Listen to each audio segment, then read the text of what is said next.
ओम शांति। समर्थ निराकार परमपिता परमात्मा की संतान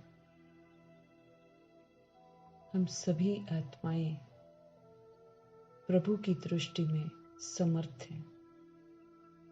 वो हमारा बाप है, वो हमारा टीचर, वो हमारा सद्गुरु, समर्थ है वो। तो अगर हम उनके बच्चे हैं तो हम भी समर्थ हैं। समर्थ हैं तो फिर देह भान का त्याग चाहिए, क्योंकि फिर तो हम देह नहीं है।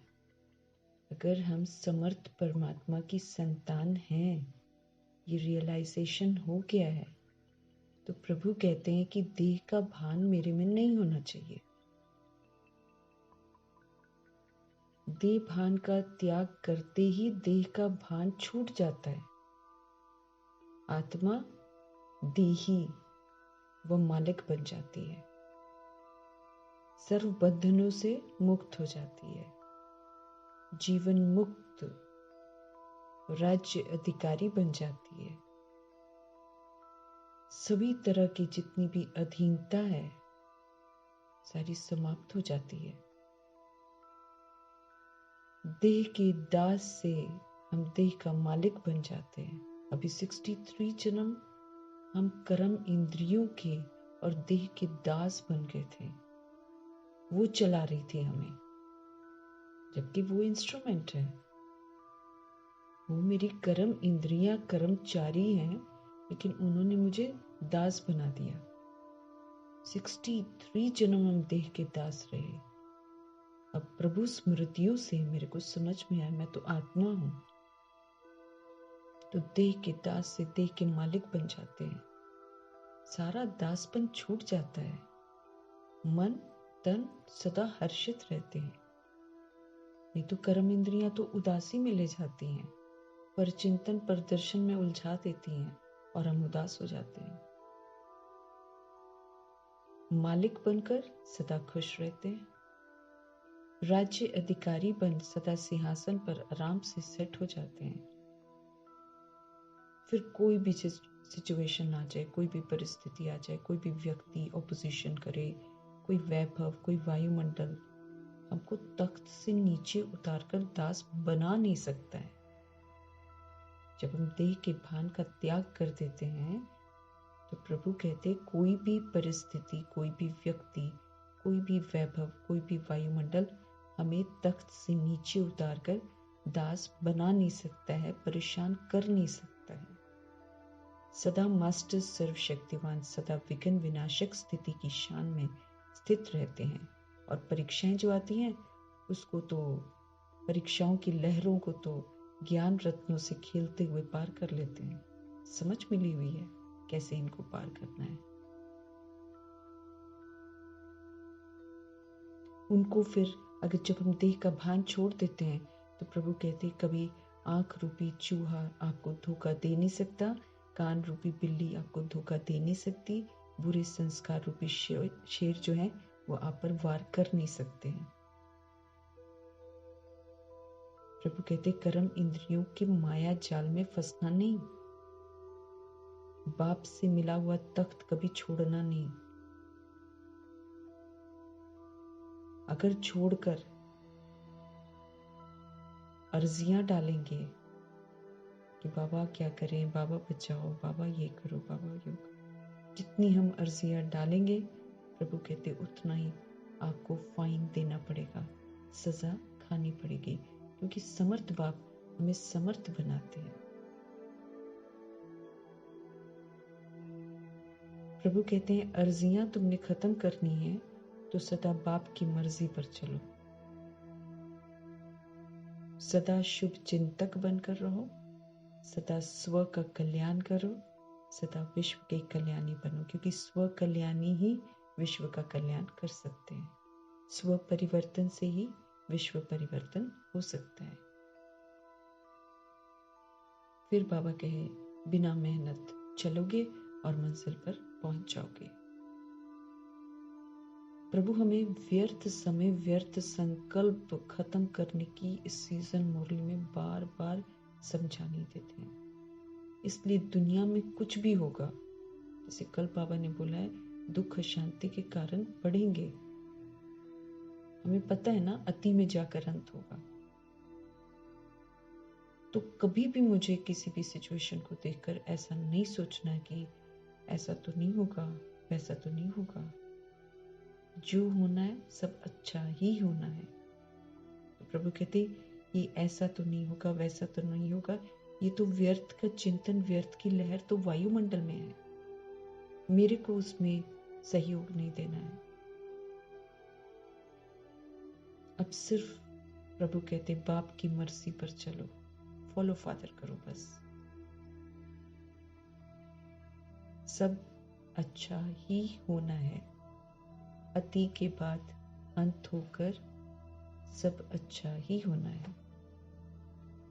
तो इसलिए पूरे यकीन से प्रभु हम आत्माओं को समझ देते हैं कि समर्थ बाप के समर्थ बच्चे बनकर पाठ बजाओ। अब एक्सक्यूजेस नहीं चलेंगे।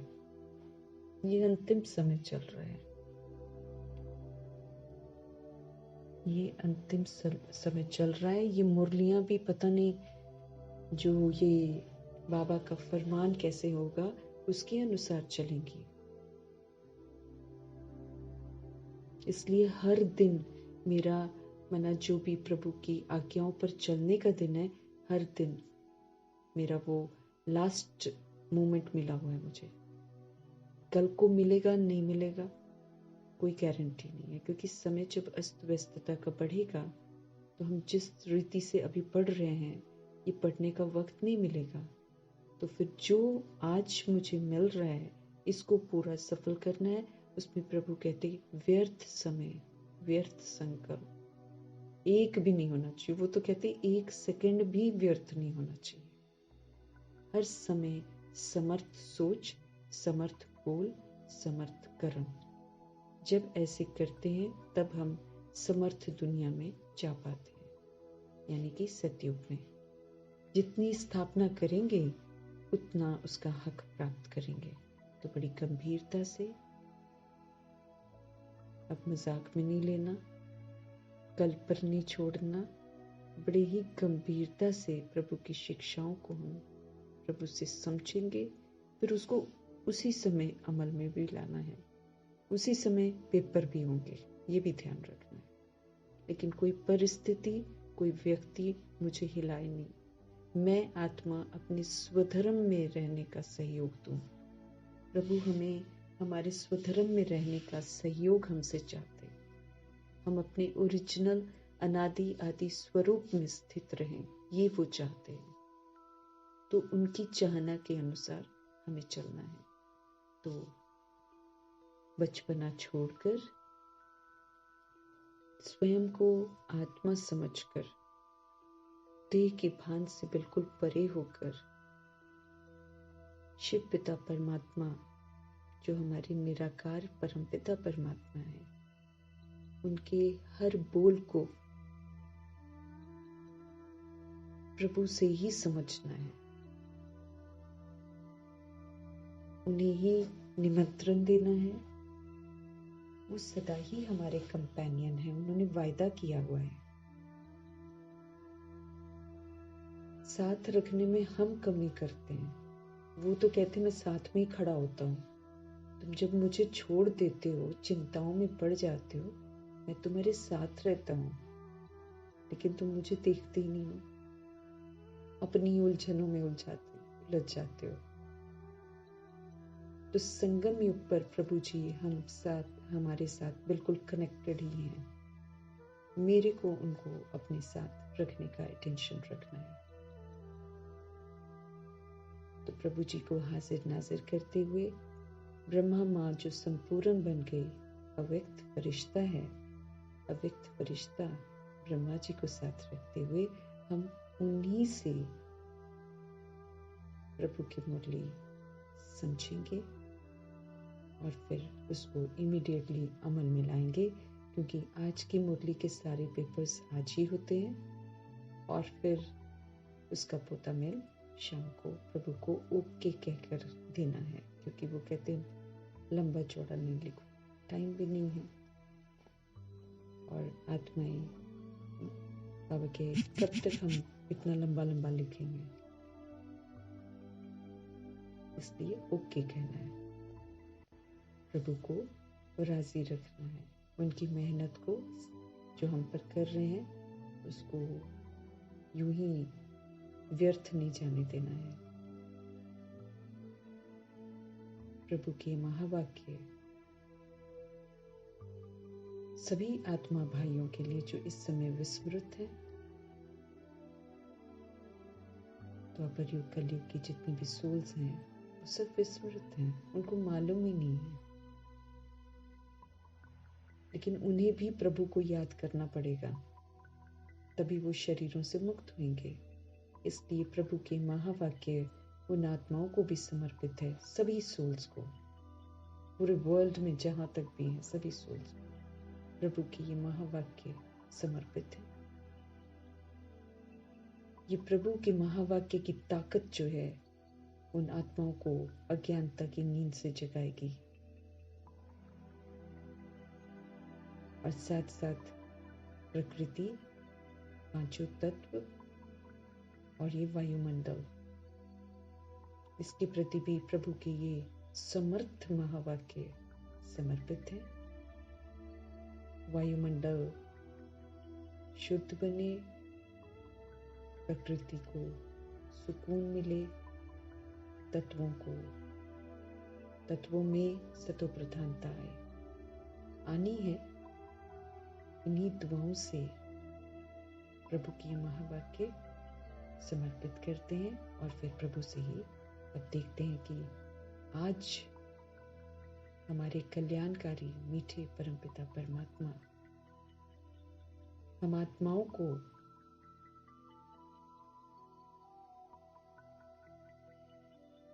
अपने तरकश से कौन सा शक्तिशाली तीर देते हैं जिससे हम आत्माएं स्वयं तो समर्थ रहे लेकिन समर्थ का जो कर्तव्य है उसको भी पूरा करें। तो देखते हैं आज मीठे मीठे बाबा हम आत्माओं को कौन सी समझ देते हैं। मीठे बाबा बोले, मीठे बच्चे, बाप की सकाश लेने के लिए खुशबूदार फूल बनो। प्रभु हमें सही दिशा दिखा रहे हैं, प्रभु हमें सशक्त बना रहे हैं, प्रभु हमें शुद्ध बना रहे हैं ताकि हम आत्माओं से ये शुद्धिकरण आगे पहुंचे, उन आत्माओं तक जो प्रभु तक नहीं पहुंच रहे हैं, डायरेक्ट कांटेक्ट में नहीं आ रहे। प्रकाश चाहिए, सारी जागृति चाहिए। तो वो जो जागृति की सकाश लेनी है, प्रभु कहते हैं, उसके लिए फिर आप खुशबूदार फूल बनो। माना देह का भान हटा दो, देह का भान का त्याग होना चाहिए पूरा, तब हम ले सकते हैं। देह के भान को त्यागते हैं तो सत्यता और दिव्यता को हम यूज करते हैं, फिर हम बनते हैं खुशबूदार फूल। सवेरे सवेरे उठकर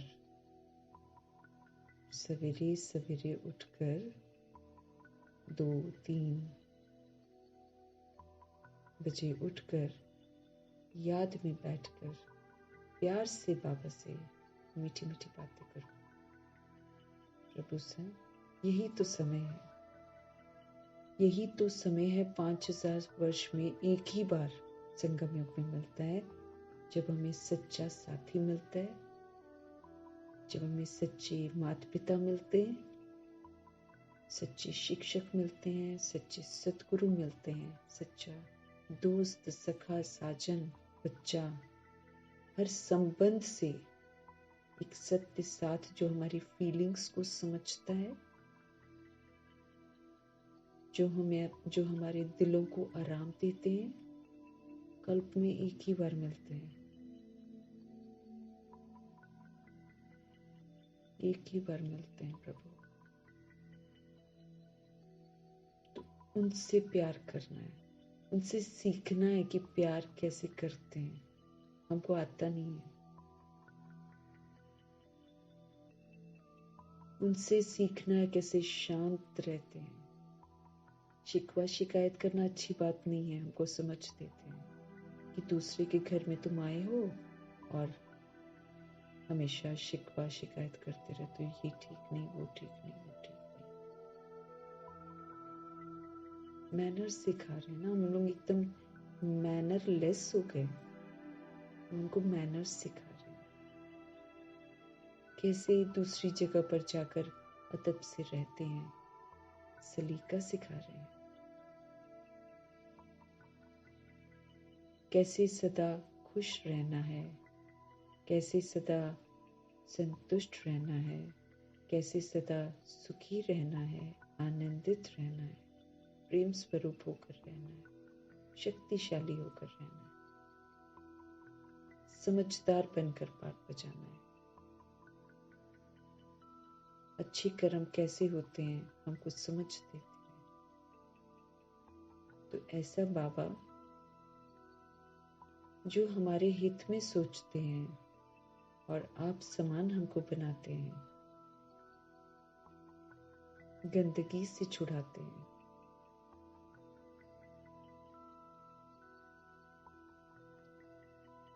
क्या नहीं करते हैं वो। हम आत्माओं को जो चाहिए वो सब कुछ देते हैं। तो ऐसे फिर उनको सिखाना पड़ता है हमको।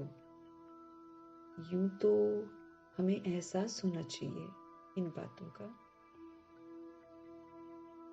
यूं तो हमें खुद ही करना चाहिए उनसे बातें, उनके संग रहना चाहिए, लेकिन सहज मिल जाते हैं ना, कदर नहीं होती उतनी। लेकिन फिर वो देखते हैं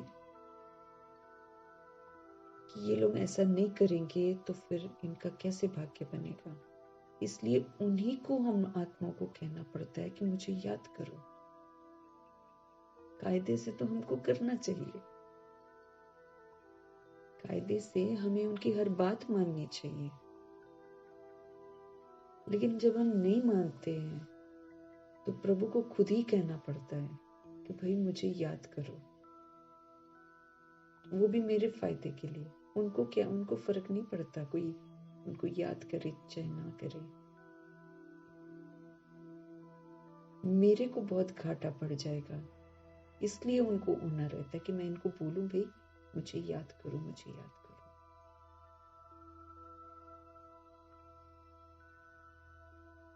हर दिन समझ देते हैं। तो आज भी बोल रहे हैं, बाप की अगर सकाश लेनी है ना, अगर टोटल जागृत होना है, पूरा प्रकाश लेना है, तो फिर खुशबूदार फूल बनो। पहले देह भान की बदबू को हटाओ और जो श्रीमत कहती है वो करो। श्रीमत कहती है सतगुणी और सतयुगी बनो। सवेरे सवेरे उठकर याद में बैठकर प्यार से बाबा से मीठी मीठी बातें करो, समय सफल करो। माशूक है वो, एंगेजमेंट हुई है तो फिर माशूक के साथ सारा समय बीतना चाहिए हमारा। और ये माशूक सारा दिन व्यस्त रहते हैं। बहुत सारे लोग हैं ना, भगत बहुत सारे हैं, तो व्यस्त रहते हैं।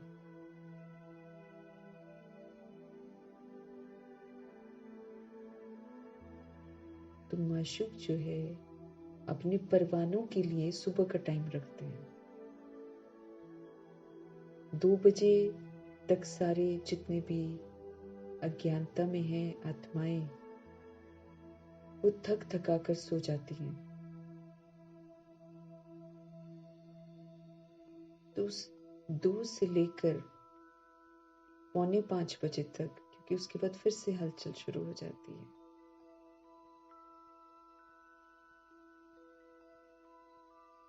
आगे चलकर तो ये जो अनमोल समय हमें मिला हुआ है, इसमें वो जो मिलन मनाने की अवधि है वो हम अनुभव भी नहीं कर पाएंगे, और मिलन ही थोड़ी मनाते रह जाएंगे।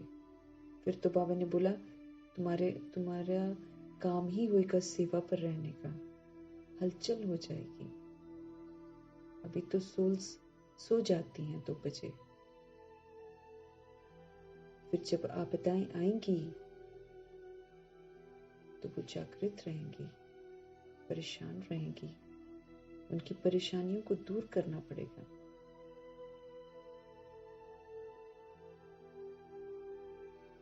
इसलिए जब जब हमें समय मिल रहा है उस समय का सदुपयोग हमको करना है। रात को अब हलचल होनी शुरू हो जाएगी।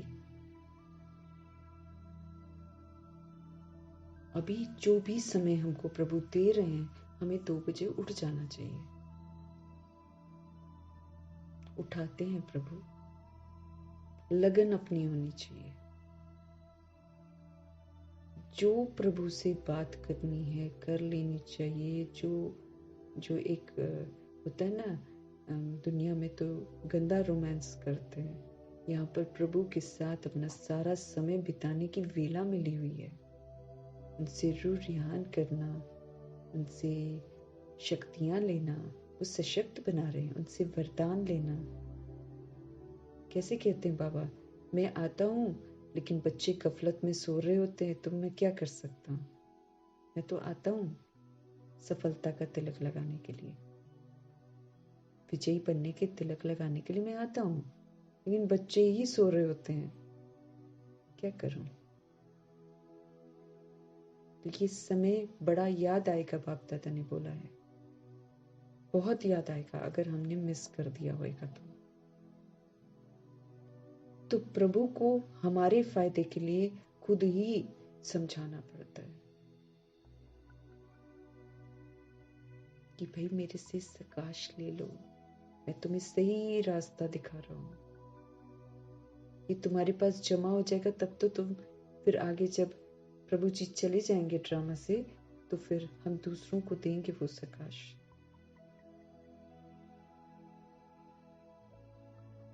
ऐसे ही नहीं मिलता ना, खुशबूदार फूल बनने से मिलेगा कह रहे हैं, न देख के भान की बदबू को हटाने से मिलेगा। सवेरे सवेरे उठकर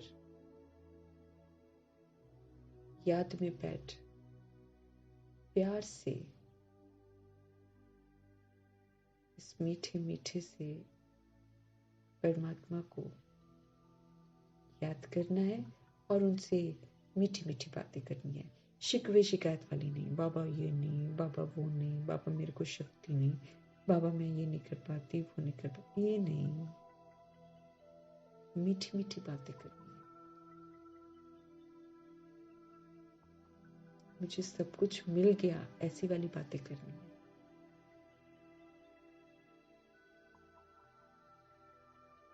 उनके जो इशारे हैं उनको कैच करना है।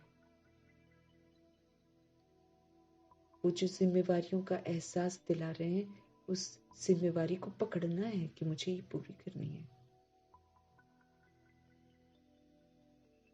मीठी मीठी बातें करनी है, विश्व कल्याण करने की बातें करनी है। अपनी नहीं फाइल खोलनी है वहां पर अर्जियों की, उनका टाइम वेस्ट नहीं करना है, बड़ा अनमोल है उनका टाइम। उनसे जो प्राप्तियां हैं, जो वरदान है, उनको लेना है, न कि शिकायत शिकवे करें। समझते रहें प्रभु। सवेरे के समय को सफल करो, फिर दिन में प्रभु व्यस्त हो जाते हैं, हम भी व्यस्त हो जाते हैं। दिन में तो सुबह मीठी मीठी बातें करते हैं, वो इम्प्लीमेंट करने का समय है। जो शिक्षाएं मिलती हैं उसको धारण कर उसका जो प्रयोग करना है वो करने का समय है। लेकिन सुबह सुबह फुर्सत है प्रभु को, तो उनके संग हर सेकंड बिताना है। प्रश्न है, बाप को सब बच्चे नंबर वार याद करते हैं, एक जैसा नहीं याद करता कोई भी, नंबर वार। लेकिन बाप किन बच्चों को याद करते हैं? हम सभी आत्माएं अपने अपने तरीके से प्रभु को याद करते हैं। लेकिन इस समय संगम युग में शिव पिता परमात्मा भी बच्चों को याद करते हैं। लेकिन किन बच्चों को याद करते हैं? उत्तर है, जो बच्चे बहुत मीठे हैं। हम यहाँ समझेंगे प्रभु रूहानियत की मिठास के ऊपर ध्यान खिंचवाते हैं, वरना ऐसे मीठे तो बहुत सारे लोग बोल लेते हैं ना। लेकिन रूहानियत की मिठास, दिव्यता की मिठास, सत्यता की मिठास, इसकी बात करते हैं प्रभु। तो जो बच्चे बहुत मीठे हैं, रूह के भान में रहते हैं, जिन्हें सेवा के बिना और कुछ सूझता ही नहीं है, जो अति प्रेम से बाप को याद करते हैं, खुशी में प्रेम के आंसू भी बहाते हैं, ऐसे बच्चों को बाप भी फिर याद करते हैं। बाप की नजर फूलों की तरफ जाती है, तो हम बड़ा ध्यान देंगे। प्रभु फूलों की तरफ देखते हैं। फूल मतलब जो दैविक गुण धारण करते हैं, क्योंकि प्रभु ने बोला है दिव्यता ही आत्माओं को सुख देगी। तो मेरे पास होगा ये वाला सुख तभी तो हम देंगे। दुनिया में तो दुख होगा, क्योंकि उनके पास दुख है तो वो दुख ही बिखेरेंगे वायुमंडल में। लेकिन हमको प्रभु सुखी करके कहते हैं अब सुख के वाइब्रेशंस फैलाओ, ताकि आत्माओं को सुकून मिले, राहत मिले। सेवा पर रहना है, हम गॉडली सर्विस पर हैं। हम आत्माओं को जॉब मिली हुई है, हम बेरोजगार नहीं हैं, हमें प्रभु से जॉब मिली है।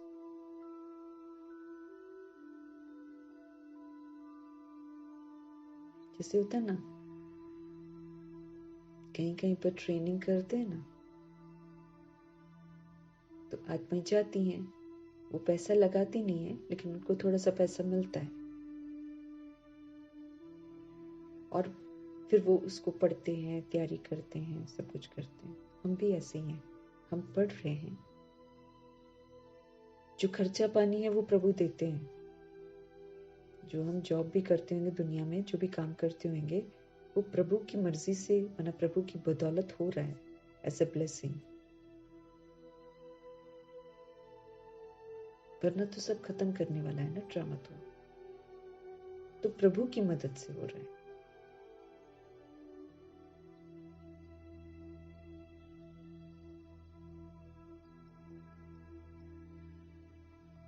तो यहाँ वो वाला खर्चा पानी भी हो रहा है, साथ में जो समर्पित है उनका तो हो ही रहा है। लेकिन हम जो घर में भी रहते हैं ना, हमारा भी प्रभु जी चला रहे हैं, और भविष्य के लिए फिर मेरी कमाई जमा हो रही है। तो मना हम जैसे नहीं होता है, पढ़ भी रहे हैं, ट्रेनिंग भी ले रहे हैं, और साथ में खाना पीना भी हमारा चल रहा है, प्लस आगे के लिए हमारी कमाई जमा हो रही है।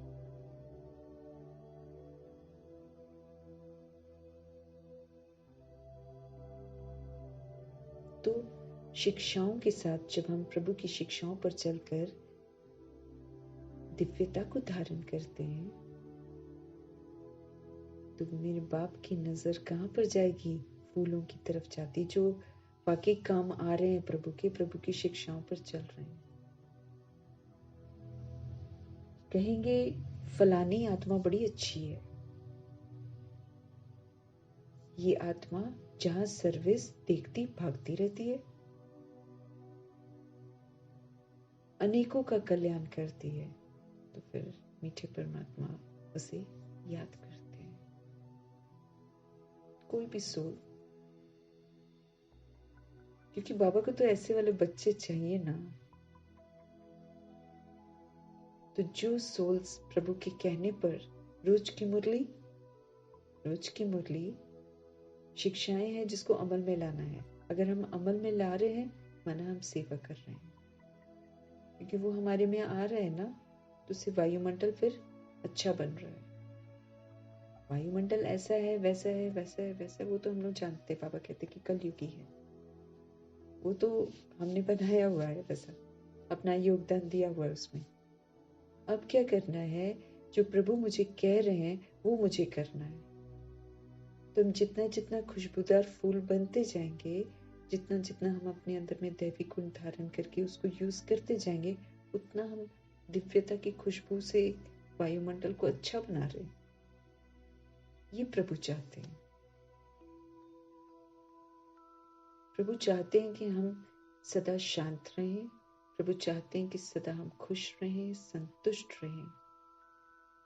और ये जो खुशियां है, संतुष्टता है, ये जो समझ है, ये हमारी चलन में हो। तो जब ये चलन में होती है, व्यवहार में होती है, आत्मा को सुकून देते हैं हम फिर। इसी को बाबा कल कहते थे, शुभ भावना शुभकामना है। प्रैक्टिकल शुभ भावना शुभकामना, प्रभु की शिक्षाओं को धारण करना मतलब सबके प्रति शुभ भावना शुभकामना रखना।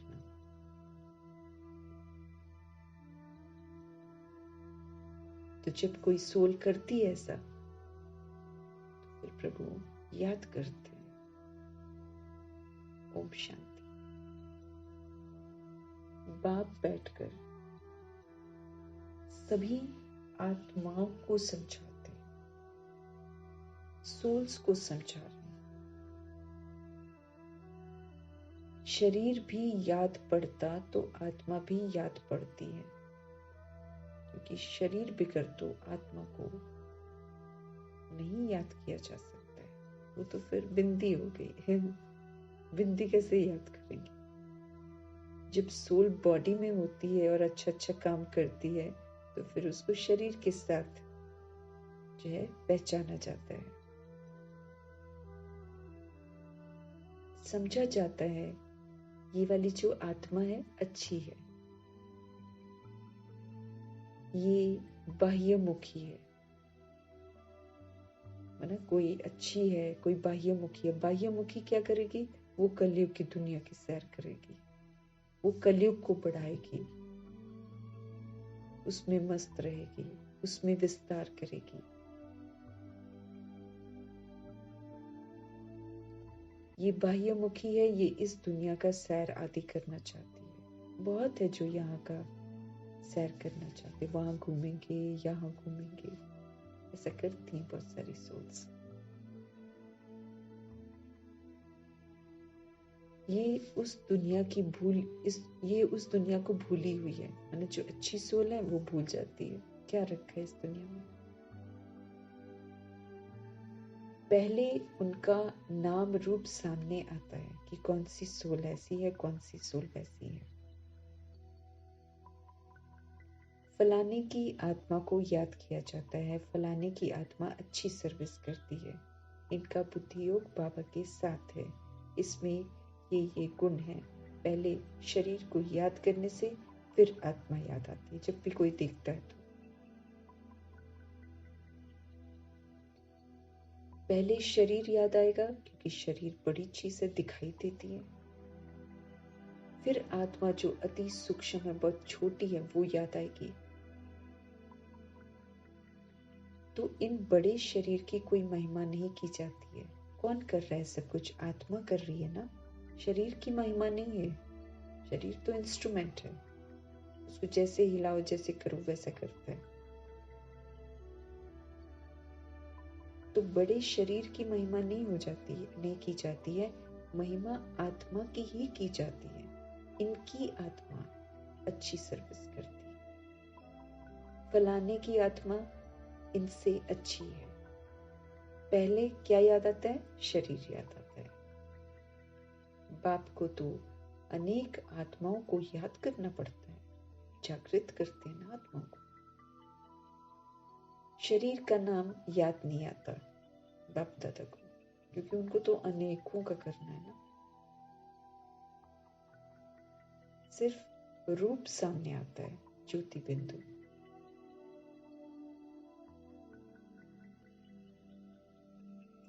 फलाने की आत्मा कहने से शरीर जरूर याद पड़ता है। जैसे समझते हो ना, इस दादा के शरीर में शिव बाबा आते हैं, जानते हैं इनके तन में बाबा है, शरीर जरूर याद पड़ेगा। पूछते हैं हम कैसे याद करें? शिव बाबा को ब्रह्मा तन में याद करें या परम धाम में याद करें, कैसे याद करें? कईयों के प्रश्न उठते हैं। बाबा कहते हैं याद तो आत्मा को ही करना है ना, परंतु शरीर भी जरूर याद आता है, पहले शरीर फिर आत्मा। बाबा इनके शरीर में बैठा है तो जरूर शरीर याद आएगा। फलाने शरीर वाली आत्मा में ये वाला गुण है। बाबा भी देखते रहते हैं कौन मुझे याद करते हैं, किसमें बहुत गुण है और किस किस फूल में खुशबू है। प्रभु वो सोल को देखते हैं कि कौन सी सोल है जो मुझे याद करती है, शरीर में बैठी हुई कौन सी सोल है जो मुझे याद करती है, किसमें बहुत गुण है और फिर किस किस फूल में खुशबू है।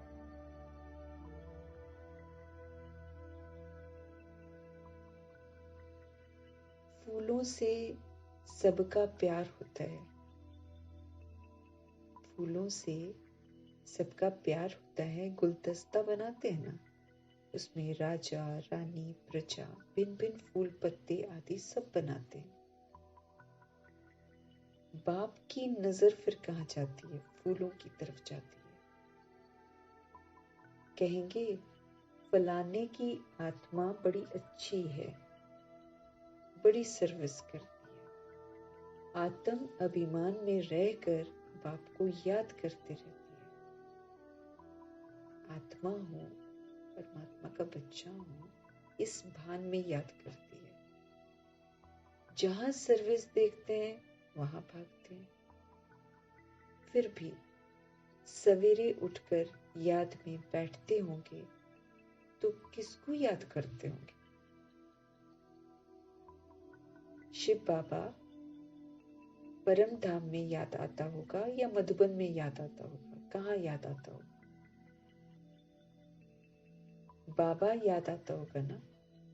इसमें शिव बाबा है क्योंकि आप तो अभी नीचे ना, सॉरी, इसमें शिव बाबा है क्योंकि बाप तो अभी नीचे आया ना, मुरली चलाने के लिए नीचे आए हैं।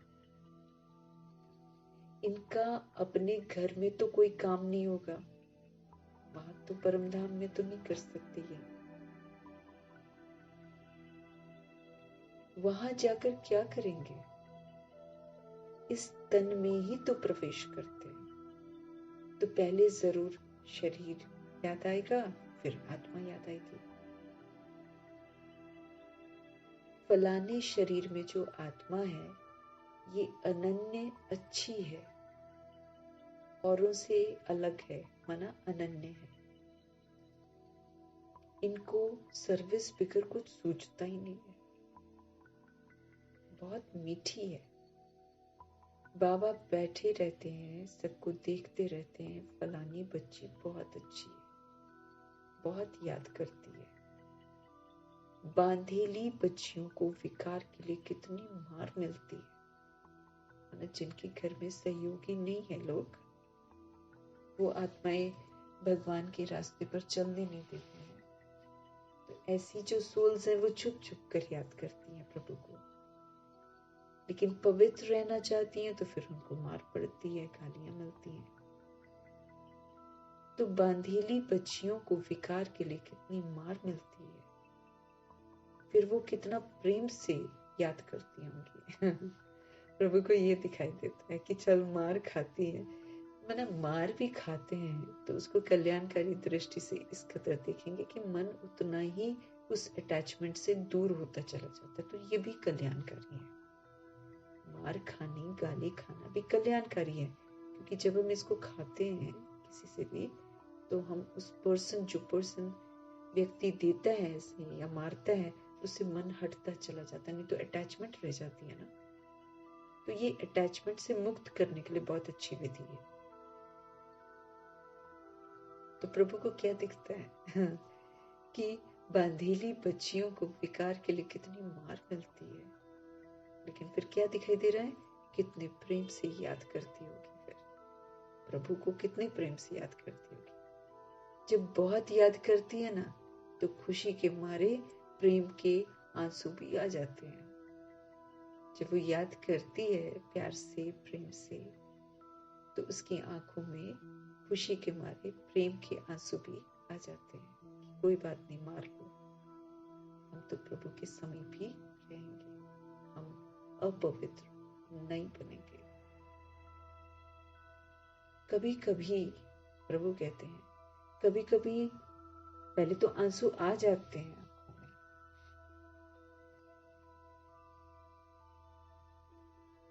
कभी कभी वो आंसू गिर भी पड़ते हैं।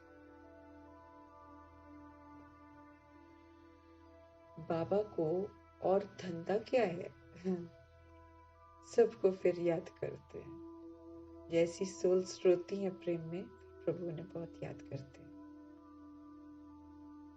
बहुत बच्चियां याद आती हैं।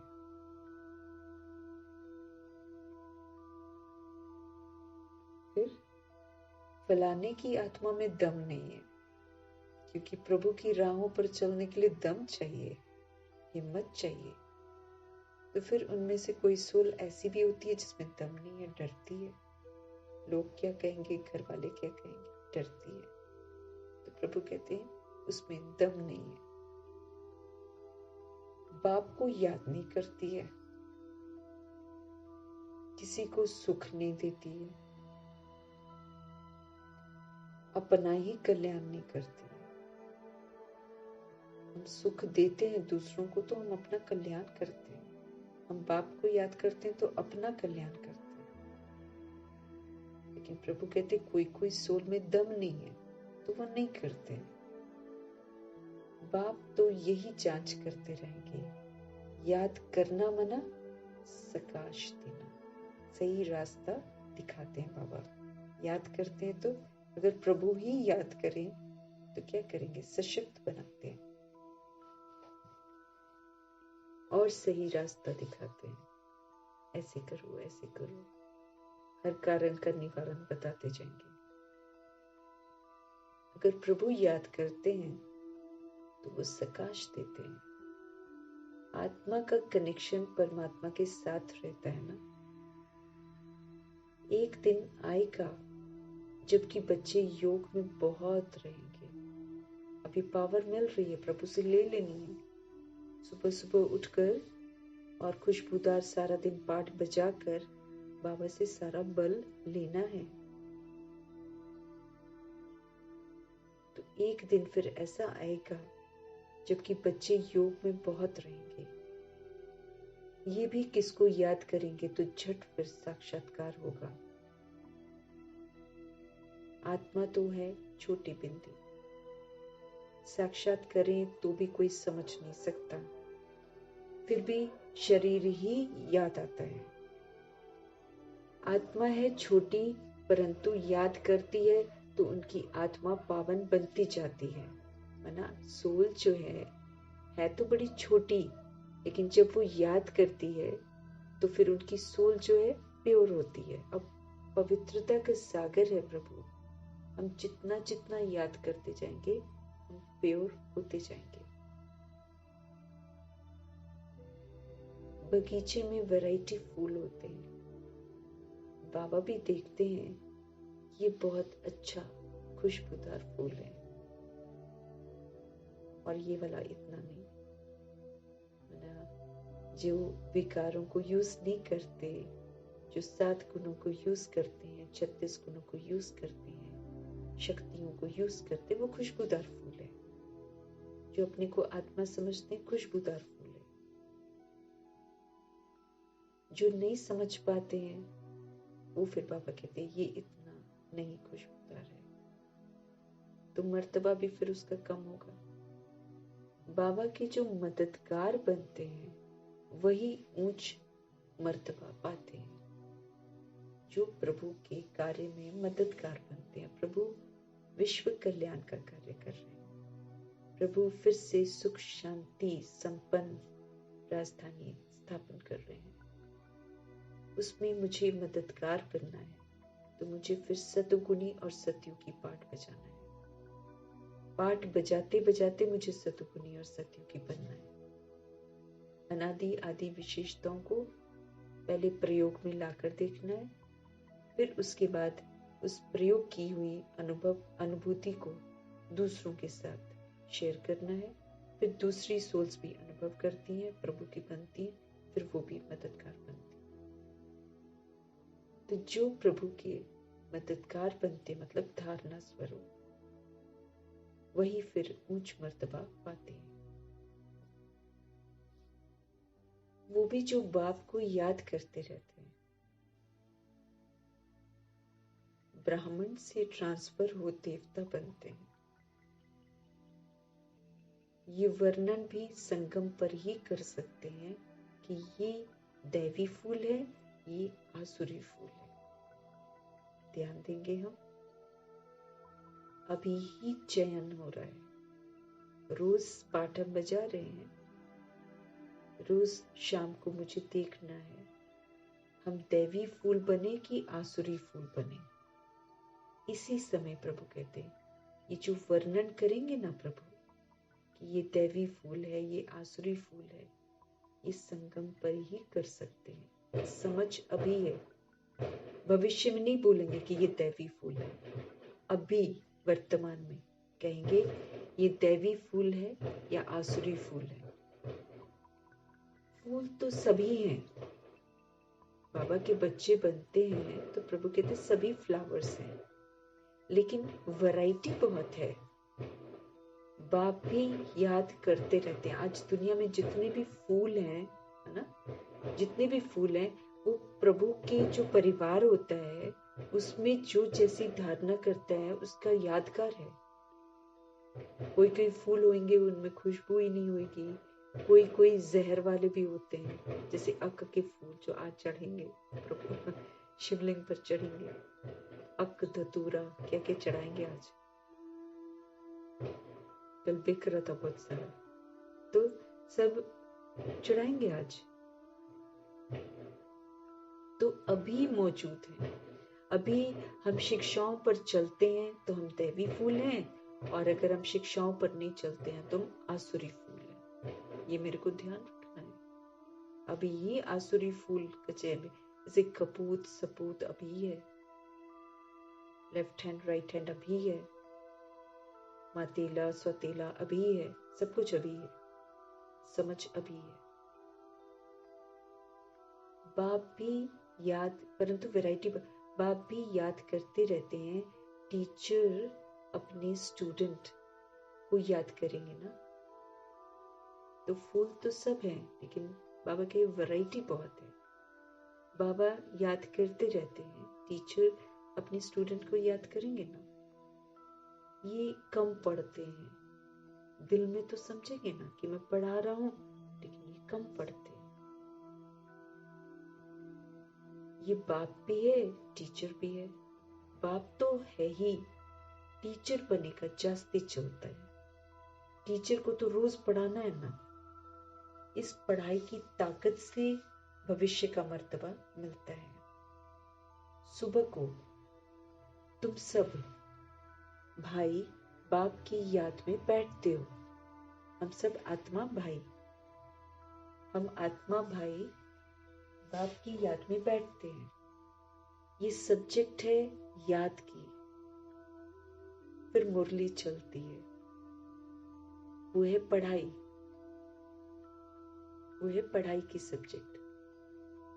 सुबह याद, प्रभु से गुरु रिहान, प्रभु से शक्तियां, प्रभु से वरदान, प्रभु से सकाश लेते हैं।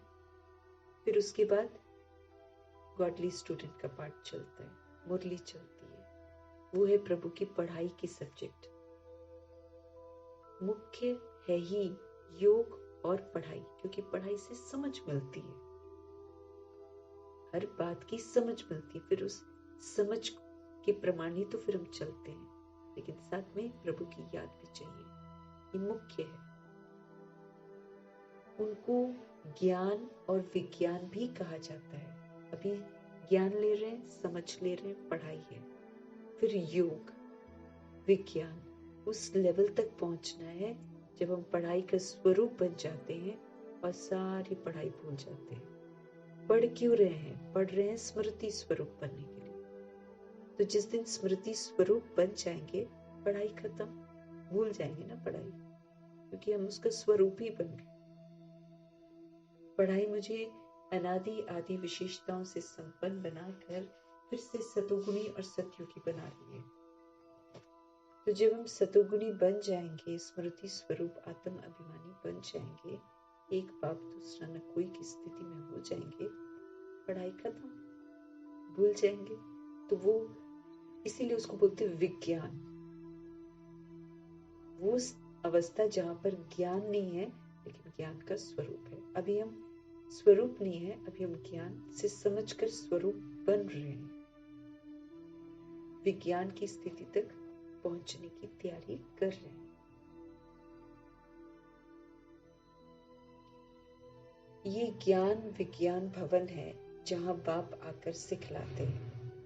ज्ञान विज्ञान भवन दिल्ली में भी है ना, लेकिन असल में ज्ञान विज्ञान भवन जो है आबू है, जहां पर हमारे अब्बा आते हैं, इसलिए उसको आबू पर्वत कहते हैं, हमारे फादर।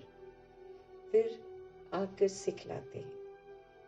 ज्ञान से सारी सृष्टि की नॉलेज हमको मिल जाती है। विज्ञान माना तुम फिर योग में रहते हो, तुमको जिससे तुम पावन ही बन जाते हो। एक परमात्मा की याद में रहते हैं तो हम पावन बन जाते हैं। तुमको अर्थ का पता है। बाप बच्चों को देखते रहते हैं, सारा दिन प्रभु की नजर है हम पर, हम क्या करते हैं और क्या नहीं कर रहे हैं। पूरी रिकॉर्डिंग हो रही है, धर्मराज भी साथ में रिकॉर्डिंग कर रहे हैं, ऑफिशियल ब्रह्मा। बाप बच्चों को देखते रहते हैं। देही अभिमानी बनने से ही भूत निकलेंगे। अगर हम भूत को निकालने की कोशिश कर रहे हैं देह के भान में रहकर, तब तो वो ना निकलेंगे कभी भी। हम देह भान में निकालते हैं भूत, इसलिए वो नहीं चाहते। प्रभु विधि बता रहे हैं, देही अभिमानी बनने से ही भूत निकलेंगे। आत्म अभिमानी, आत्मा की स्मृति, आत्मा मालिक, आत्मा राज्य अधिकारी, आत्मा सर्वशक्तिमान। तो देही अभिमानी जब देह के भान का त्याग कर देते हैं और देही अभिमानी बनते हैं, तब ही ये भूत निकलते हैं। आत्मा समझो, आत्मा के अनादि आदि विशेषताओं की स्मृतियों में रहो। स्मृति से फिर समृद्धि आती है, याद आता है कि मैं तो ऐसी हूं।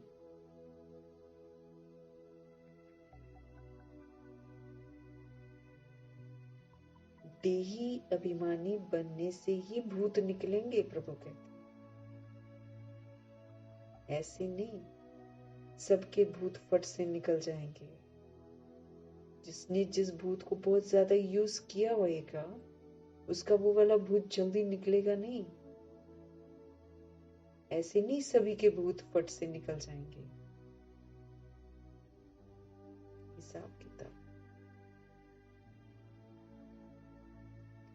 हिसाब किताब जब जुगतू हो, फिर चलन अनुसार ही मर्तबा पाएंगे। पहले मेरे हिसाब किताब जुगतू होंगे, वो भूत वाले हिसाब किताब ही आएंगे। मुझे फिर आत्म अभिमानी बनकर स्टेबल स्थिर रहकर उनको पार करना है। तब कैसी चलन है उसके अनुसार मर्तबा पाएंगे।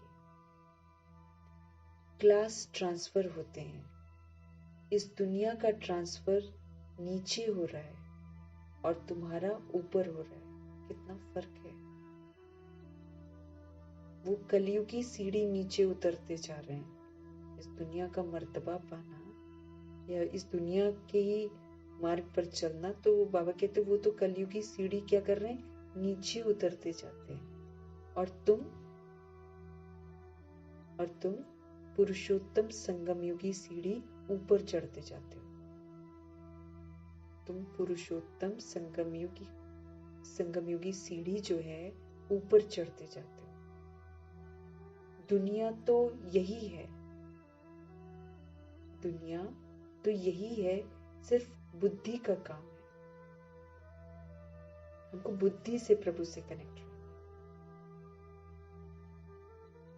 तुम कहते हो हम संगम युगी हैं। पुरुषोत्तम बनाने के लिए बाप को आना पड़ता है। हम ऊपर से नहीं बन सकते ना। ऊपर बाबा हमको कुछ बोले और हम नीचे बन जाए, नहीं हो सकता ना।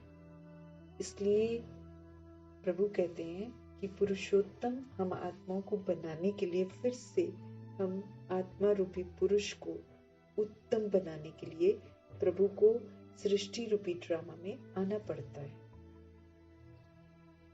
तो मुझे क्या याद रखना है, मेरे लिए अभी पुरुषोत्तम संगम युग है।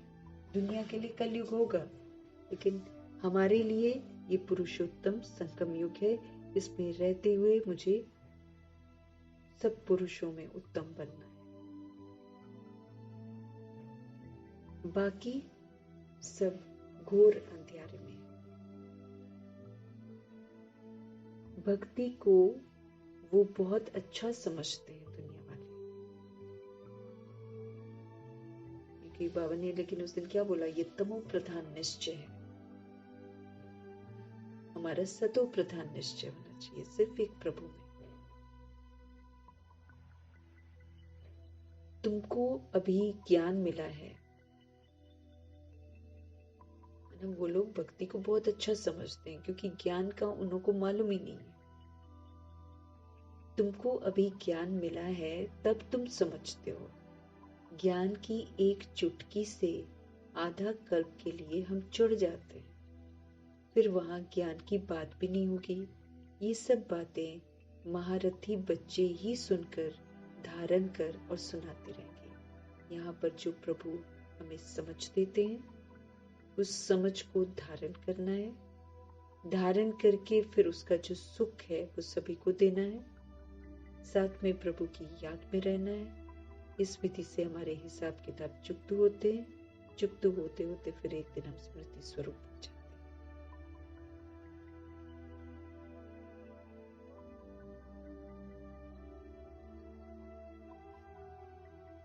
बाकी तो यहाँ से निकले और खलास। जो महारथी बच्चे होते हैं, प्रभु कहते हैं, वो मददगार बनते हैं प्रभु के। वो प्रभु की शिक्षाओं को धारण करते हैं और फिर सुनाते रहेंगे। बाकी तो यहाँ से निकलते हैं फिर खलास, मना फिर दुनिया में मस्त। कर्म अकर्म विकर्म का राज भी भगवान ही आकर समझाते हैं।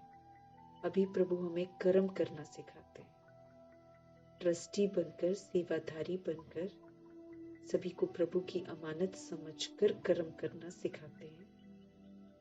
जब हम ये करते हैं कर्म इस विधि से, तो मेरे हिसाब किताब सारे सेटल होते हैं और फिर भविष्य के लिए मेरे अकर्म के संस्कार बनते हैं। अकर्म का संस्कार मतलब वहां पर फिर मेरा कोई हिसाब किताब वाला कर्म नहीं होता। 2500 वर्ष अभी हम प्रभु से कर्म सीखते हैं। जब हम ये कर्म सीखते हैं प्रभु से और उसको फिर प्रैक्टिकल में करते हैं, तो मेरा पिछला हिसाब किताब सारा सभी के साथ चुकत हो जाता है। नया वाला कोई हिसाब किताब मेरा उनसे नहीं बनता है। नया मेरा सारा हिसाब किताब शिव बाबा से बनता है। अगर मैं उनके कहे अनुसार कर्म करती हूँ तो सारा हिसाब किताब मेरा शिव बाबा के साथ बनता है। और जिसका बनता है वो प्रभु के साथ बनता है पूरा हिसाब किताब, वो फिर भविष्य में सुख का वर्षा प्राप्त करता है, क्योंकि कहना माना है ना। तो कर्म प्रभु अभी हमें सिखा रहे हैं। जब हम श्रीमत के प्रमाण कर्म करते हैं तो फिर मेरा हिसाब किताब चुप दो, किसी के साथ कोई नया हिसाब किताब नहीं, और भविष्य के लिए फिर मेरा 2500 वर्ष का अकर्म का जो स्टॉक है वो जमा हो जाता है। फिर वहां तो हम भूल जाते हैं सारा कुछ, लेकिन फिर नेचुरल रूप में जाकर वहां पर हम अकर्म ही करते हैं। हमारे कर्म ऐसे होते हैं जिससे कोई बंधन नहीं बनता, जिससे कोई किसी के साथ मेरा हिसाब किताब नहीं बनता। और कलयुग में जब हम कर्म करते हैं तो हम देह के भान में करते हैं, स्वार्थ के लिए करते हैं, एक्सपेक्टेशंस रखते हैं, तो फिर ये मेरा पाप कर्म बन जाता है, विकर्म बन जाते हैं।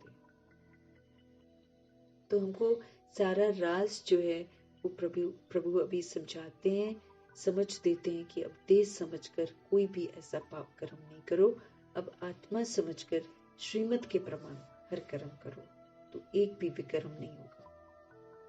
राज भी भगवान समझाते हैं, ये है कल्प का संगम युग।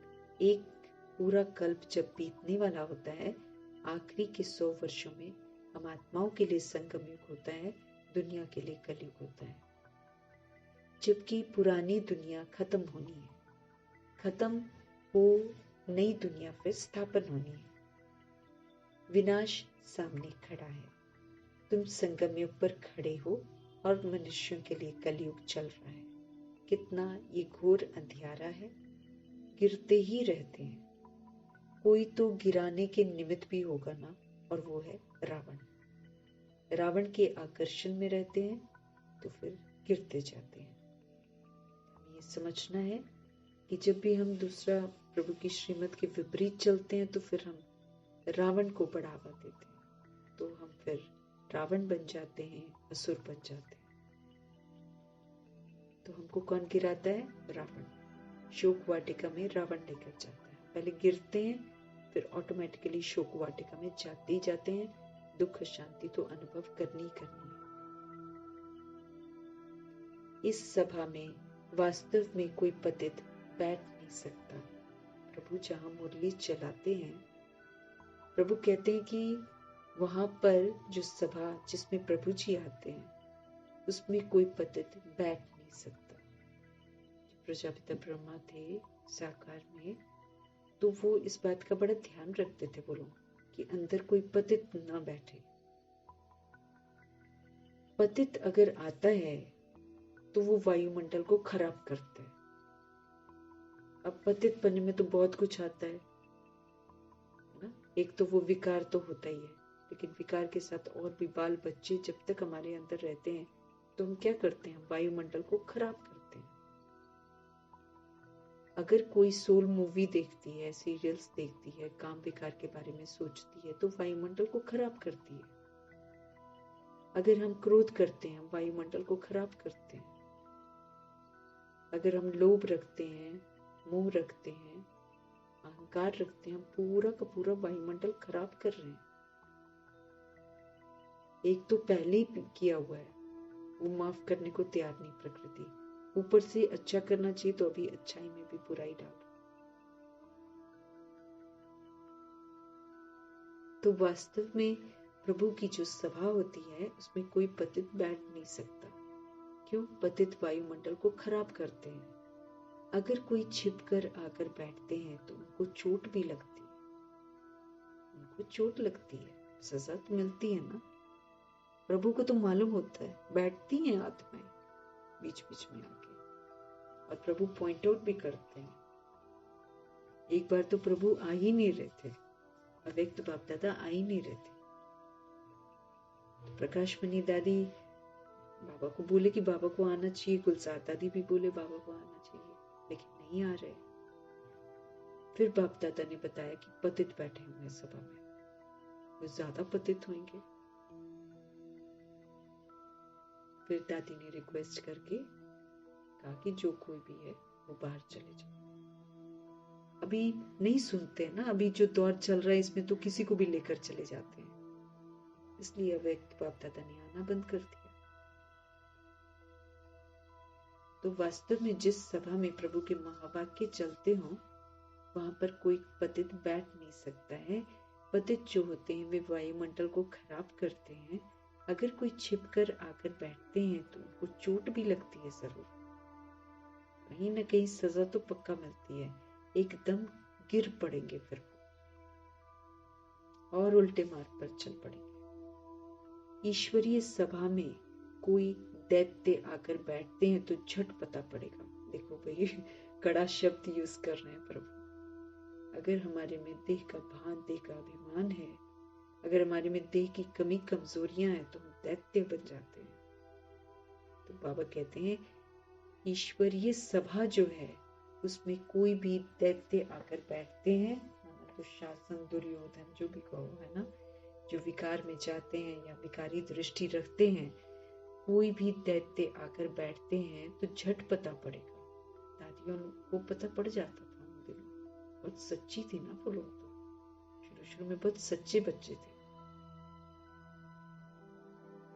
पत्थर बुद्धि तो है ही, बाकी भी पत्थर बुद्धि हो जाएगी, क्योंकि जो पत्थर बुद्धि होगा वही तो आजमाने की कोशिश करेगा, झूठ बोलेगा और प्रभु की आकर सभा में बैठ जाएगा।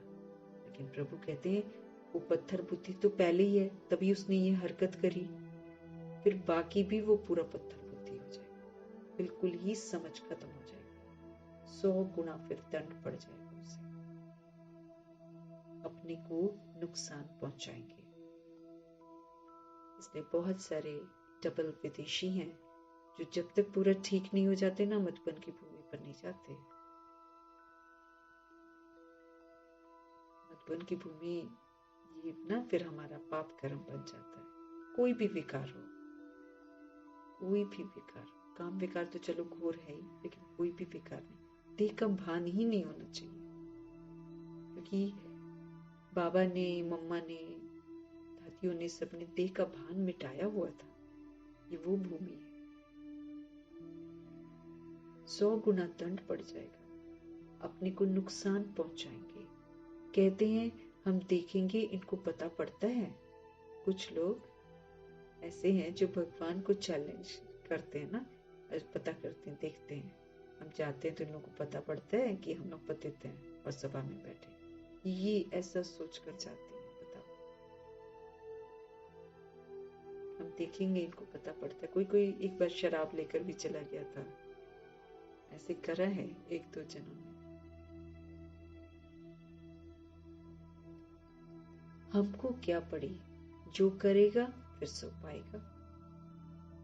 बाबा भी कहते हैं फिर क्या पड़ी हमें, जो करेगा फिर सो पाएगा। हमको जानने की जरूरत नहीं, बाप से सदैव मुझे सच्चा रहना है ना। ऐसा होता है, हमको मालूम है, ऐसा होता है, हमको मालूम है, लेकिन फिर हमें सचेत रहना है ना, कि हमको ये ज्यादा घुस घुस कर देखना नहीं, कौन चल रहा है कौन नहीं चल रहा, नहीं, जो करेगा सो पाएगा।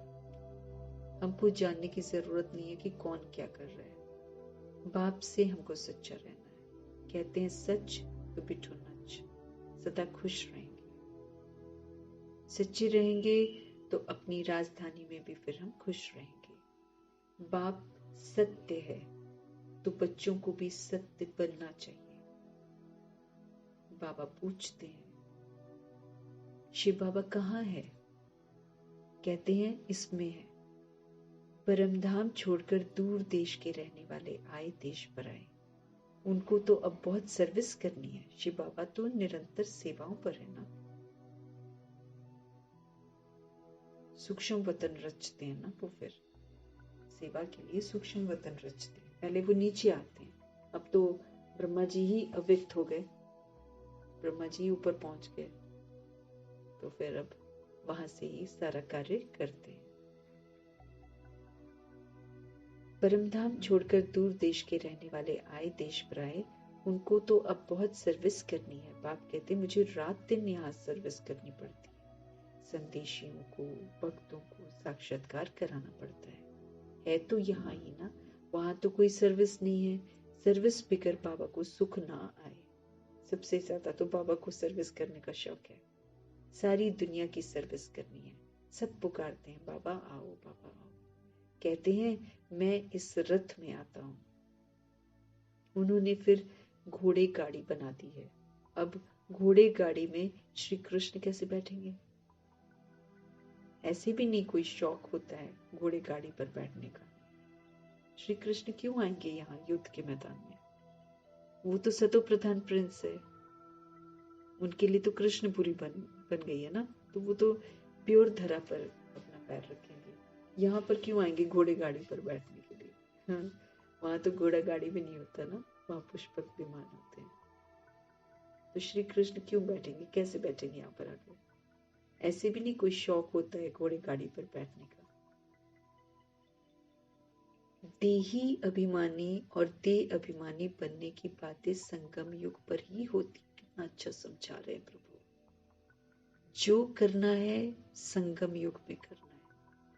मुक्त अवस्था, जीवन मुक्त अवस्था यहाँ पर बनानी है। देही अभिमानी और देह अभिमानी बनने की बातें संगम युग पर ही होती हैं, और सिवाय बाप के ये बातें हमको और कोई समझा भी नहीं सकता। कोई है ही नहीं जो समझा सके सकते। तुम भी अभी जानते हो, पहले हम भी नहीं जानते थे।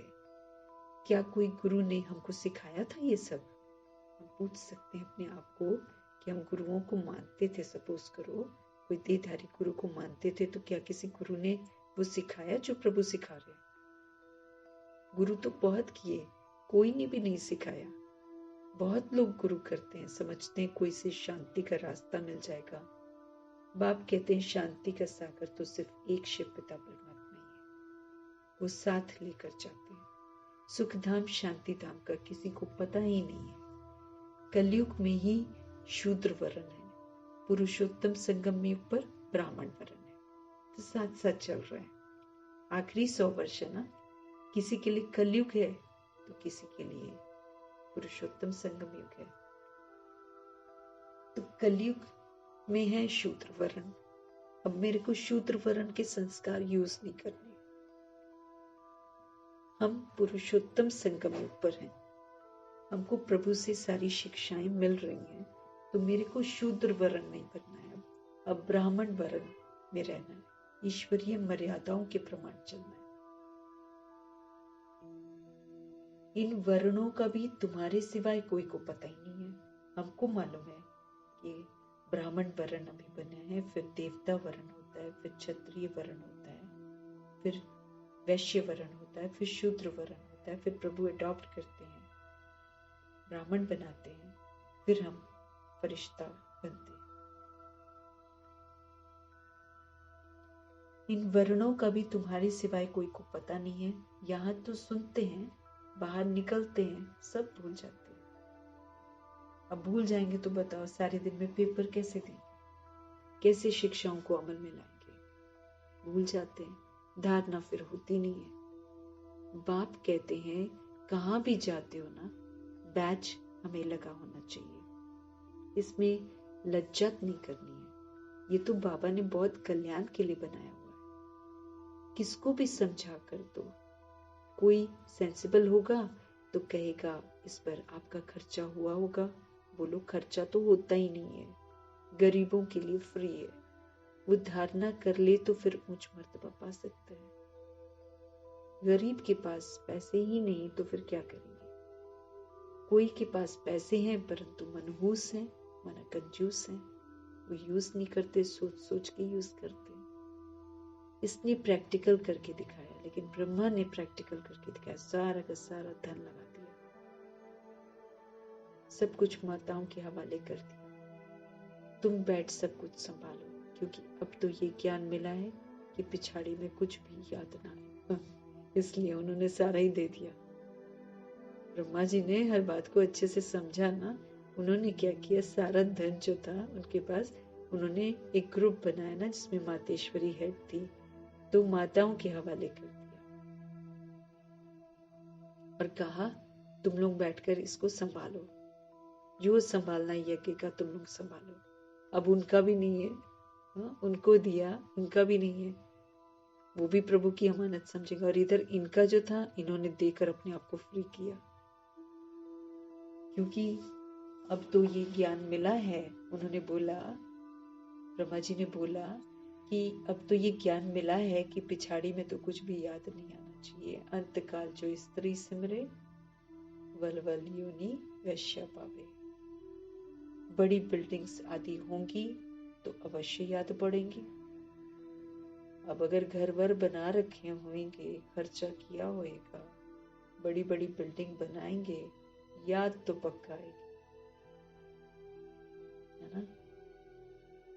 परंतु थोड़ा भी ज्ञान सुना, चलो बिल्डिंग याद करेंगे, लेकिन प्रभु कहते थोड़ा भी ज्ञान सुना होगा तो प्रजा में जरूर आएंगे, प्रजा बन जाएंगे ना, क्योंकि फिर उनको चीज याद आ गई ना।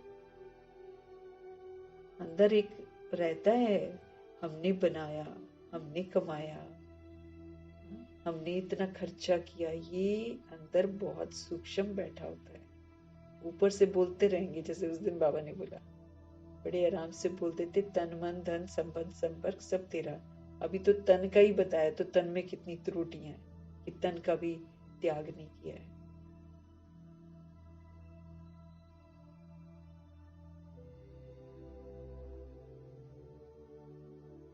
बाबा कहे बड़ी बड़ी बिल्डिंग्स आदि होंगी, अवश्य याद पड़ेंगी, लेकिन थोड़ा भी ज्ञान सुना होगा तो ऐसी जो आत्मा है जो बिल्डिंग याद करेगी, वो प्रजा में आ जाएगी। बाप तो गरीब निवास है। कोई के पास पैसे होते हैं तो भी मनहूस होते हैं, देते नहीं है। ऐसे नहीं समझते कि पहला वारिस तो शिव बाबा है, नहीं समझते वो लोग। घर में जैसे हम शिव बाबा के लिए थोड़ा सा निकालते हैं ना, तो हम अपने शिव बाबा को वारिस बनाए ना, अपना बच्चा बनाए, बड़ा बच्चा है वो, तो पहला वारिस शिव बाबा है। लेकिन बाबा कहते पैसा है, लेकिन समझते नहीं है कि पहला वारिस शिव बाबा। यहाँ सच्चा मन चाहिए, ऊपर ऊपर वाला मन नहीं। गिन गिन कर देंगे, सोच सोच कर देंगे, फिर सुनाएंगे, फिर अपने अंदर सुनाएंगे नहीं तो अपने अंदर जरूर चलेगा, मैंने इतना दिया, वो देगा अभिमान। भगवान वारिस तो भक्ति मार्ग में भी है। क्यों? क्योंकि जब लोग ईश्वर अर्थ देते हैं तो फिर बाबा उसका रिटर्न देते हैं। क्या वो कंगाल है जो उनको देते हैं? हाँ, है ना, भगवान के नाम पर दे दो, भगवान के नाम पर दे दो। तो प्रभु पूछ रहे हैं कि क्या भगवान कंगाल है जो उनको देते हैं? समझते हैं ईश्वर के नाम पर गरीबों को देंगे तो ईश्वर उसके बदले में रिटर्न देंगे। दूसरे जन्म में मिलता तो है ना। कहते हैं दे दान तो छूटे ग्रहण। हमारे ऊपर ग्रहण लगा हुआ है, तो जबरदस्त ग्रहण। हम जब दान देंगे तो ये ग्रहण छूटेंगे। विकारों का ध्यान, विकारों का दान, विकारी ख्यालात का दान, देह के भान का दान, काम क्रोध लोभ मोह अहंकार का दान। जब हम इसको दान देते हैं तब जाकर हमारे ऊपर जो ग्रहण लगा हुआ है उस ग्रहण से हम मुक्त होते हैं। बाप को सब कुछ दे दिया, बाप को सब कुछ दे दिया, शरीर दे दिया, मित्र संबंधी आदि सब कुछ बाबा को समर्पण कर दिया, और क्या कहा, ये सब कुछ आपका है। तब जाकर दृष्टि वृत्ति शुद्ध होती है। फिर उसी प्रमाणों से व्यवहार करना कि भाई प्रभु की अमानत, मेरा रिश्ता नहीं है विद से।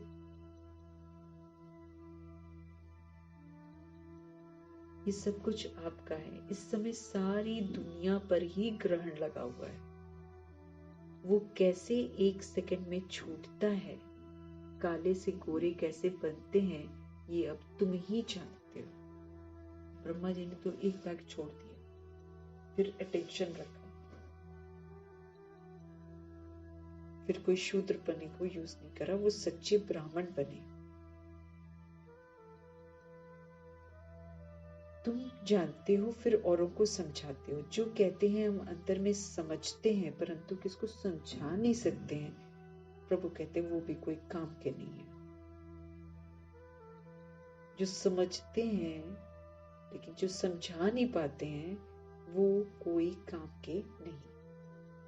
बाप कहते हैं, दे दान तो छूटे तुम्हारा ग्रहण। हम तुमको अविनाशी रतन देते हैं, वो सबको देते जाओ तो भारत पर व सारी दुनिया पर जो राहु का ग्रहण बैठा हुआ है वो उतर जाए और बृहस्पति की दशा हो जाए। कितनी अच्छी युक्ति बता रहे हैं। दुनिया इधर उधर जाकर पत्थर पहनती है, दुनिया इधर उधर जाकर मंदिरों में जाती है, जो उतारे करने जो भी कराते हैं पंडित जी लोग, एस्ट्रोलॉजर लोग, वो करते हैं। बाबा बताते हैं कैसे ग्रहण छूटेगा। प्रभु कहते हैं, मैं तुमको अविनाशी रतन देता हूं, ये जाकर सबको देते जाओ तो भारत पर व सारी दुनिया पर जो राहु का जो ग्रहण बैठा हुआ है वो उतर जाए और फिर सब पर कौन सी दशा बैठ जाए? बृहस्पति की दशा बैठ जाए। अब तुम जानते हो भारत खास और आम दुनिया पर राहु का ग्रहण लगा हुआ है।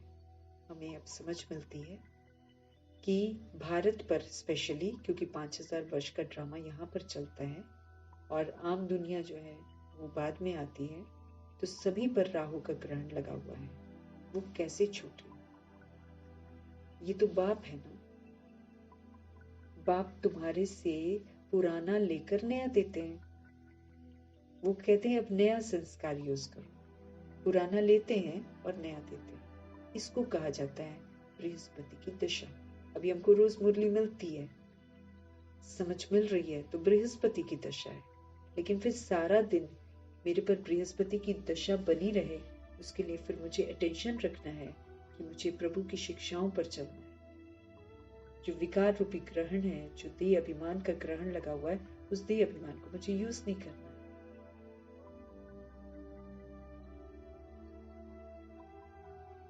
तो बृहस्पति की दशा फिर हम पर कायम रहे, श्रीमत पर चलते रहेंगे तो कायम रहेगी, नहीं तो फिर से ग्रहण लग जाता है।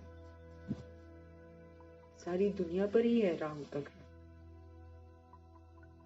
वो टोटके करने से राहु थोड़ी उतरेगा, नहीं उतरेगा, वो अल्पकाल का है बस। तकलीफें होनी है, रोना धोना है, जो भी होना है वो तो पत्थर पहनकर भी होता है। तो पत्थर पहनने से कोई ग्रहण छूट नहीं जाता है, उसके लिए तो फिर अपने को चेंज करना बहुत जरूरी है, तब ग्रहण छूटते हैं। अच्छा, मीठे मीठे सिकिलते बच्चों प्रति माता पिता बाप दादा का याद प्यार और गुड मॉर्निंग। रूहानी बाप की रूहानी बच्चों को नमस्ते। हम रूहानी बच्चों की भी रूहानी बाप को प्यार से, स्नेह से, मोहब्बत से, सच्चाई से, सफाई से प्यार भरी नमस्ते। और एक एक अद्भुत शिक्षा के लिए, पालना के लिए, सहयोग के लिए, प्यार के लिए तहे दिल से धन्यवाद। हम रिटर्न तो नहीं दे सकते हैं प्रभु का शब्दों में, लेकिन बहुत बहुत धन्यवाद। और सबसे अच्छा धन्यवाद हम करेंगे जब हम प्रभु की जो समझानी है उसको दिन भर में अमल में लाएंगे। इसका हम अटेंशन रखेंगे। आज की मुरली की समझानी जो कह रहे हैं हमको करने के लिए, वो सारा दिन मेरे में कायम रहे। हर घंटे में चेक करेंगे और फिर रात को प्रभु जी को ओके का पोता मिल देंगे। बाबा टुडे ओके का। धारणा के लिए मुख्य सार, सदा ही खुशी में डांस करने के लिए सच्चे बाप से मुझे सदा सच्चा रहना है। सच्चे बाप से सच्चा रहना मतलब जो वो कह रहे हैं हूबहू वैसे ही करना। कुछ भी प्रभु से छिपाना नहीं है। बाप जो अविनाशी रतन देते हैं ना, वो बांटने हैं सबको। साथ साथ शिव बाबा को अपना वारिस बनाकर सब कुछ सफल करना है। वो मेरा वारिस, वो मेरा बच्चा। इसमें कंजूस नहीं बनना है। इसमें मुझे मनहूस नहीं बनना है।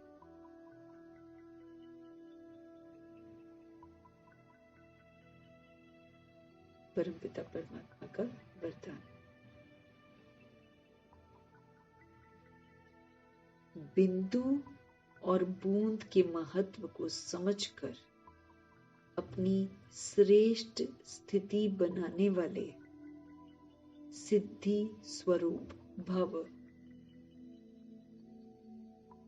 बिंदु और बूंद, वो जो टप टप टप टप शिवलिंग पर एक एक बूंद आज शिवलिंग के ऊपर लगा देते ना, एक घड़ा टाइप का, सावन के महीने में भी लगाते हैं, फिर एक एक बूंद यादगार में ऐसा दिखाते हैं। लेकिन हकीकत में क्या होता है, हकीकत में कैसे बाबा एक एक बूंद हमको समझाते हैं, एक एक पॉइंट समझाते हैं, उसका यादगार है वो। बिंदु और बूंद के महत्व को समझकर प्रभु कहते इम्पोर्टेंस को समझो और अपनी स्थिति को श्रेष्ठ बनाओ, तब सफलता स्वरूप बन जाएंगे।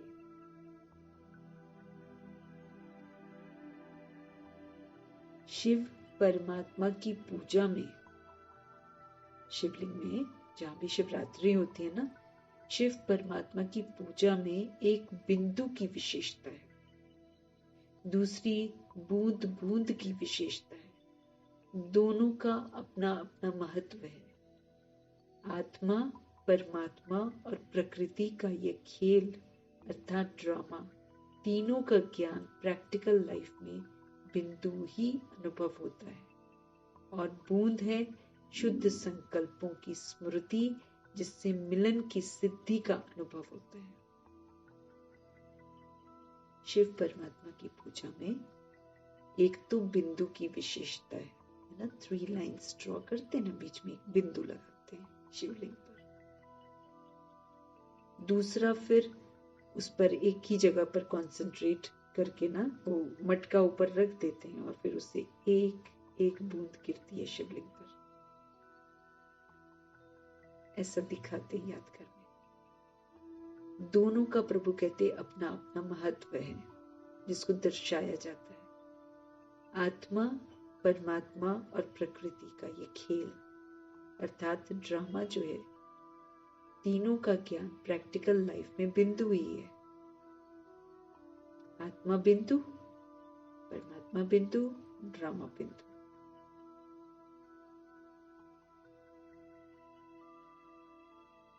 क्या कहते, फुल स्टॉप ना। और फिर उसके ऊपर बूंद बूंद जो गिरता है वो याद किसका है, और बूंद है शुद्ध संकल्पों की स्मृति, जिससे मिलन की सिद्धि का अनुभव करते, शुद्ध संकल्पों की स्मृति। आत्मा ज्योति बिंदु, परमात्मा ज्योति बिंदु। आत्मा परमात्मा का बच्चा हूं, परम धाम निवासी हूं, सतुगुणी हूं, सतयुगी हूं। स्मृति, शांति के सागर परमपिता परमात्मा की संतान, शांत स्वरूप आत्मा हूं।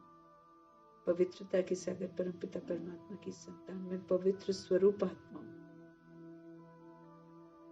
तो शुद्ध संकल्पों की स्मृति, जिससे फिर मिलन की वृद्धि होती है और मिलन की सिद्धि होती है, बढ़ता जाता है ना मिलन, और फिर सिद्धि भी प्राप्त करते हैं, सफलता प्राप्त करते हैं, अनुभव होता है।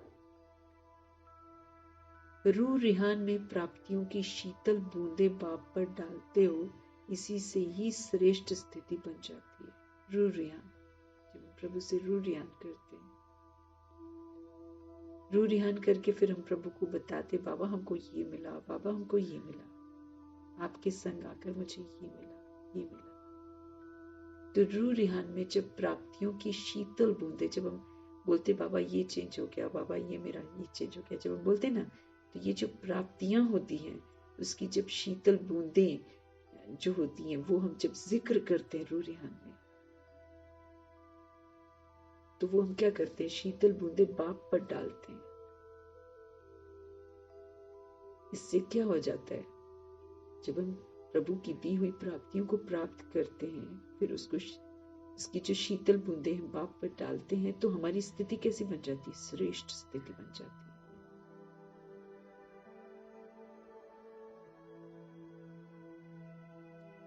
इसी का यादगार भक्ति में भी फिर चला आता है।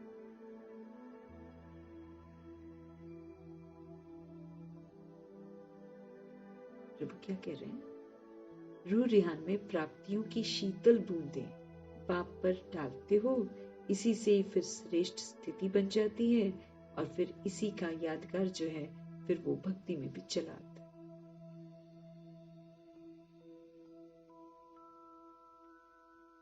इसी का यादगार भक्ति में भी फिर चला आता है।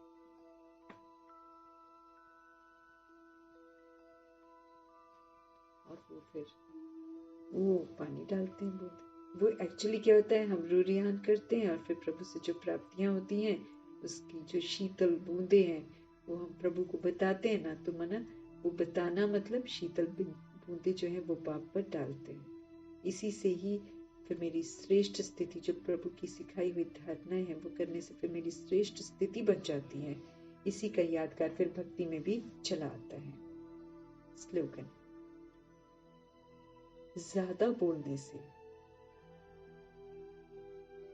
जब हम ज्ञान की बात नहीं करते हैं वो वाला बोलना, हाँ, ज्यादा बोलने से, किसी के साथ हम बात कर रहे हैं, किसी को हम कोई बात कह रहे हैं, ऐसे करो वैसे करो वैसे करो, घर को चलाने की कोशिश जब हम करते हैं तो ज्यादा बोलने से दिमाग की एनर्जी कम हो जाती है।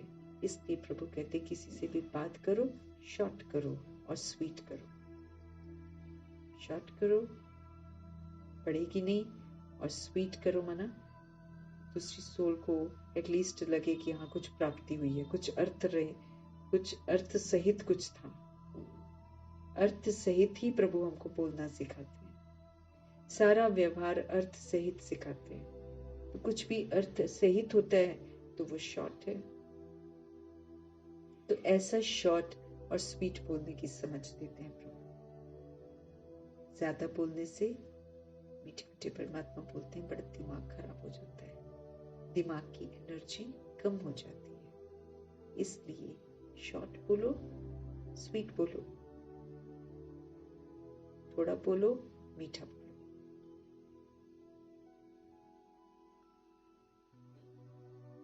सतयुगी बनो।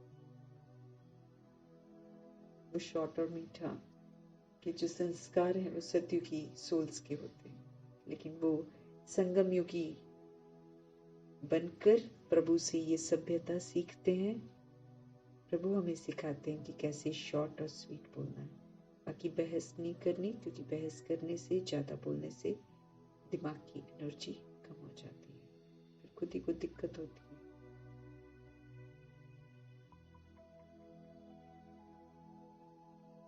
जैसे कल्याणकारी मीठे मीठे परमपिता परमात्मा का तहे दिल से धन्यवाद, ब्रह्मा माँ का धन्यवाद, जगदम्बा माँ का धन्यवाद, दादियों का धन्यवाद, एडवांस पार्टी की सभी सोल्स का धन्यवाद, अष्टरत्नों का धन्यवाद, नवग्रहों का धन्यवाद, बृहस्पति की दशा का धन्यवाद,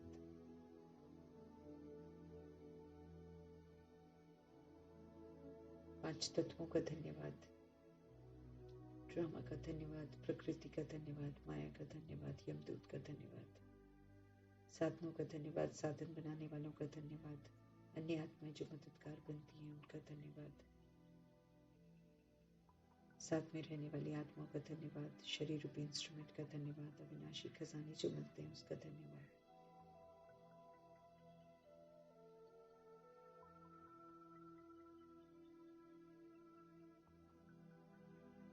जो भी अन्य आत्माएं गुप्त रूप में मदद करती है ना उनका धन्यवाद, शरीर रूपी इंस्ट्रूमेंट का धन्यवाद, प्रभु से मिल रही अविनाशी प्राप्तियां, खजाने, सबका धन्यवाद। उसको अमल में लाना है, ये अटेंशन जरूर रखना है।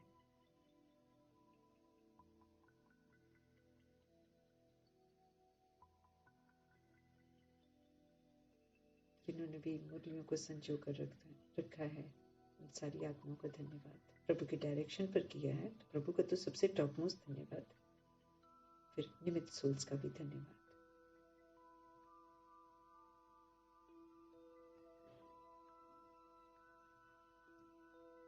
सुबह से लेकर शाम तक जो भी मैं इस सृष्टि रूपी ड्रामा में यूज करते हैं हम सब, एक एक चीज का धन्यवाद। एक एक चीज, पानी, खाना, लाइट, जो भी हम यूज करते हैं, हम यहाँ का यूज कर रहे हैं, एक एक चीज का धन्यवाद। बाकी जिन भी चीजों से मेरी अटैचमेंट है उससे मुझे मुक्त होना है, वो मेरे पास नहीं रहेगी, खत्म हो जाएगी। इसलिए होश में रहना है, बेहोश नहीं होना है। तो पूरे होश में रहते हुए सारा दिन पाठ बजाते हुए प्रभु की शिक्षाओं को धारण करेंगे और उनके कपोतों में देंगे। यहाँ अटेंशन रखेंगे, प्रभु जी को साथ रखेंगे। उनके बिना पेपर नहीं दे सकते, उनको साथ साथ रखेंगे। सारे पेपर फिर मेरे से सहज हो जाएंगे, याद रहेंगे। तो प्रभु की याद में रहने का अटेंशन पूरा रखना है।